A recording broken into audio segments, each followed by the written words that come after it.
But there was in that state of my life and state of mind I was in, neither hot nor cold, just going to church because I thought it was something I had to do for my daughter. It was in that state of mind is when Jesus came into my life, and God knew it was time that I got kicked in the seat of the pants, if you will, and that's exactly what he did.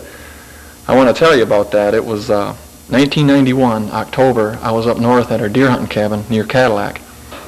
My brother-in-law and I were up there. We go up there all the time deer hunting. The night was like any other. I went to bed around 10 o'clock, and I was in bed. I was in this half prayer, half thinking state where you pray for a while and you'll think about what you're going to do the next day or something, and you'll come back into prayer. And my prayer life was like that really too. It was non-existent. It was just mechanical. When I was laying there and I saw what looked to be footprints in the snow going by my head like on a newsreel. They were going by. And I thought that was a little strange, but I just kind of took it as you're going into a dream. Well, at closer look, I looked at it and they seemed to be billowy like clouds, and there was footprints, definite footprints, and they were coming by at a steady pace. And I looked ahead of the footprints because I wanted to speed this up and to see what was making the footprints. And I saw feet, and there was a white garment or a robe flowing as these feet were making these footprints. And in front of it there were no footprints. So I kept looking in the direction of where they were going to see where he was going.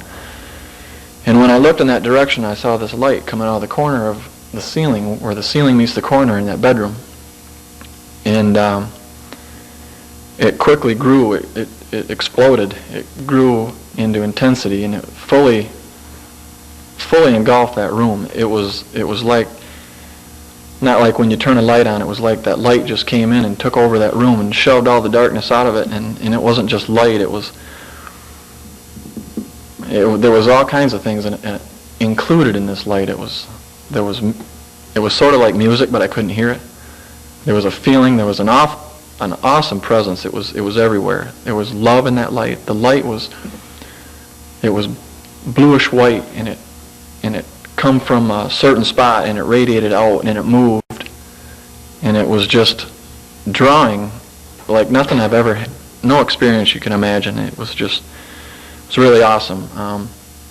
I remember thinking at that point that we have a fireplace in our cabin, and before you go to bed you have to leave a window open, or the smoke will can build up when the fire is dying during the night. And if that smoke builds up, that's not good. So we always crack a window before we go to bed, and I thought to myself that I forgot to do that, and I've died, or I was dying. And then I thought that for my wife and my kids are the world to me, and I never thought about them or my life on earth. I was thinking of this as death. This is really cool, because I wanted to be in that light. I didn't have any reservations about going to it. It was warm. It warmed my body. It warmed my face. I could feel it, and there was something about it that you just couldn't turn away from.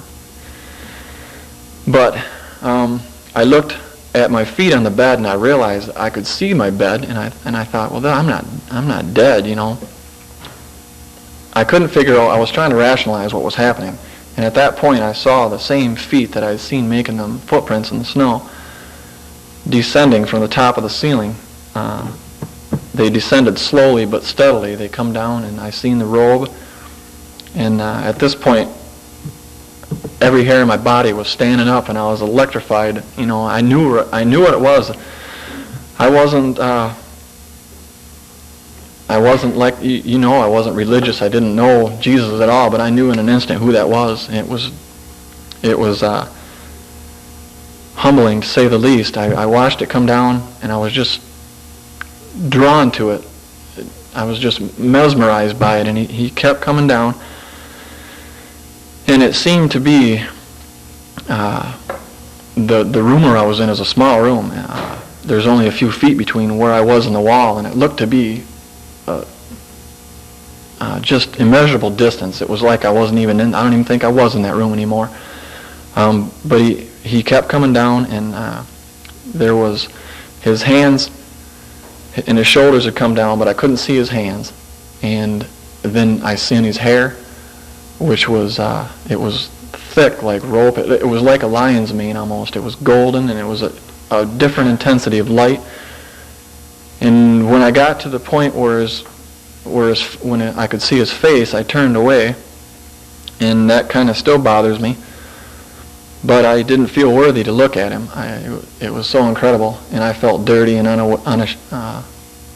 just the way I led my life came before my eyes, and it wasn't pleasant, and I knew it, and I just felt unworthy to look at him.